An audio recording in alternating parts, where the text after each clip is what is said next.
everybody, welcome back to my channel. I hope you're all doing wonderful. Today I'm going to be sharing 3 easy, healthy vegan soup recipes. First up, we're going to be making one of my favorite soup recipes with butternut squash. We're going to begin by preparing our butternut squash, and we're only going to be needing about half of it. First, we're going to take out the seeds and we're going to peel it and cut it into 2-inch thick chunks. Then I'm going to transfer them onto the parchment paper. Then we're going to take 1 medium carrot and we're going to peel the carrot and cut it into similar size as our butternut squash, and then we're going to transfer it onto the parchment paper. Then I'm going to take 1 large onion and I'm going to cut it into 4 big chunks. Take 1 large bell pepper and cut it in half, and also going to be taking out the seeds, and then I'm going to chop it up into 2-inch thick chunks. Then I'm going to take 1 large jalapeno, I'm going to cut it in half and take out the seeds, and then I'm going to chop it into quarters. After we're done cutting all the vegetables, we're going to then transfer them onto our parchment paper. To that, I'm going to be adding 4 cloves of garlic, and then I'm going to be going with the brush and I'm going to coat all the vegetables with olive oil. Now it's time to add our spices. I'm going to be adding half a teaspoon of paprika, cumin, and coriander powder. I'm also going to be adding half a teaspoon of salt and pepper. Now we're going to toss everything around and we're going to make sure all the vegetables are well coated with our spices, and then we're going to transfer it into baking oven at 350 Fahrenheit for about 30 minutes until all our vegetables are well cooked. Once done, you can use a fork to check whether the vegetables are cooked through.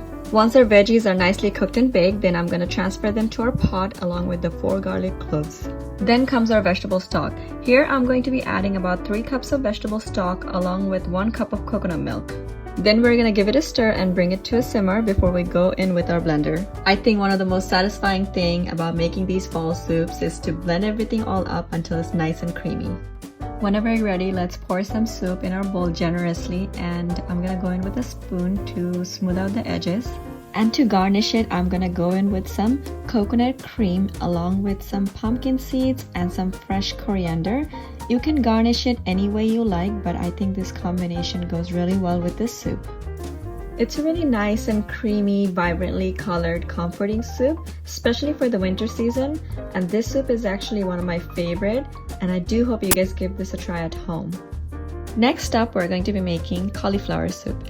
This recipe is really easy, yet it's full of nourishment and rich flavors.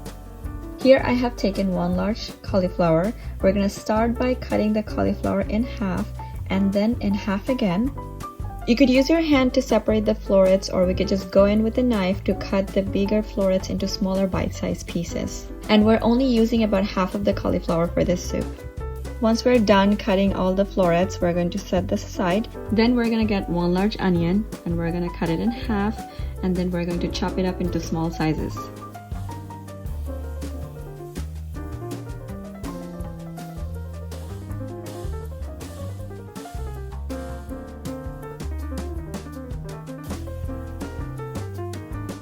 Then I'm going to grab 4 cloves of garlic. I'm going to peel it before I thinly slice the garlics, and then I'm going to set it aside with my onions. So another main ingredient for this soup is potato, which is actually going to help the soup to become more creamy. So here I'm adding 2 medium-sized white potato, which I'm going to peel it before I cut it into smaller size, and then I'm just going to add them to my cauliflower bowl. To a pot, I'm going to be adding 2 tablespoons of oil, and to that I'm going to be adding my diced onion and garlic. I'm going to saute it for about a couple of minutes for it to become translucent, and to that I'm going to be adding my chopped cauliflower and the potatoes. Cauliflower is a very neutral flavor vegetable, so I'm going to season my cauliflower with some salt and pepper, and I'm going to be adding 1 teaspoon of cumin and 1 teaspoon of coriander powder. To that, I'm going to be adding 1.5 cup of vegetable broth and 1 cup of coconut milk. Give it a stir, and then I'm going to be adding half cup of soaked cashews, which I have soaked for about 2 hours. This is actually going to give it a really nice nutty flavor to our soup. So we're going to cook this for about 30 minutes or until our veggies are fork tender. Then we're going to go in with a blender to blend everything up until it's nice and creamy. Whenever you're ready, let's pour some soup in our bowl generously, and I'm gonna go in with a spoon to smooth out the edges.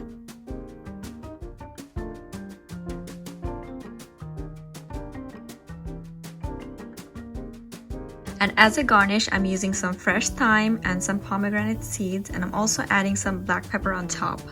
This cauliflower soup is so full of flavors, and it's healthy and it's really good for your body, especially for the winter season. So do give this one a try at home. And for the final soup recipe, we're going to be making a really vibrant and nutrient-packed soup with beetroots and sweet potato. We're going to start by preparing our sweet potato. So here I have one large sweet potato, which I'm going to peel, and then I'm going to cut it into small sizes. And then I'm going to set it aside in a bowl. So the sweet potato is going to add so much flavor to our soup, and it's going to help our soup to be more nice and creamy. Then I'm going to grab one onion. From there, I'm only going to be using half of it, and then I'm going to chop it up into small pieces. Alongside, I'm going to take 4 cloves of garlic, and I'm going to thinly slice the garlic and set it aside.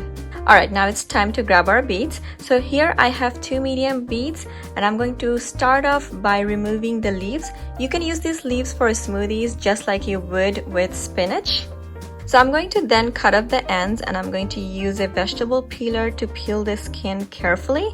Okay, so I'm going to start by slicing the beets into 1/2 inch thickness, and then I'm going to chop it up into small cubes. After I'm done chopping all of the beets, I'm going to then scoop it out and transfer it to the sweet potato bowl. In a pot, now we're going to be adding 2 tablespoons of oil, and to that we're going to be adding our onions and garlics, and we're going to saute it for about a couple of minutes until it's translucent. Then I'm going to season it with some salt and pepper, and I'm going to saute it for 1 to 2 minutes more. Then I'm going to go ahead and add the chopped beetroots and sweet potato to the pot, and to spice it up, I'm going to add 1 teaspoon of cumin and 2 teaspoons of coriander powder. Then comes our vegetable broth. So here I'm going to be adding 2 cups of vegetable broth along with 1 cup of coconut milk, and we're going to mix everything well, and then we're going to cook it for about 30 minutes or until it's fork tender. Once our beetroots and sweet potatoes are cooked well, we're going to go in with our blender, and we're going to blend everything up until it's nice and creamy. Whenever you're ready, let's pour some soup in our bowl generously, and I'm gonna go in with a spoon to smooth out the edges. And to garnish it, I'm going to add in some coconut milk and some apple chips. Beetroots has so many health benefits, and it's really good for the body. This recipe is actually one of my mom's favorite recipes. I hope you guys liked today's video, and if you guys like any of the recipe, give me a thumbs up, and don't forget to subscribe to my channel. Follow me on Instagram. I have put down the link in the description below. I'll see you guys soon in my next video. Bye!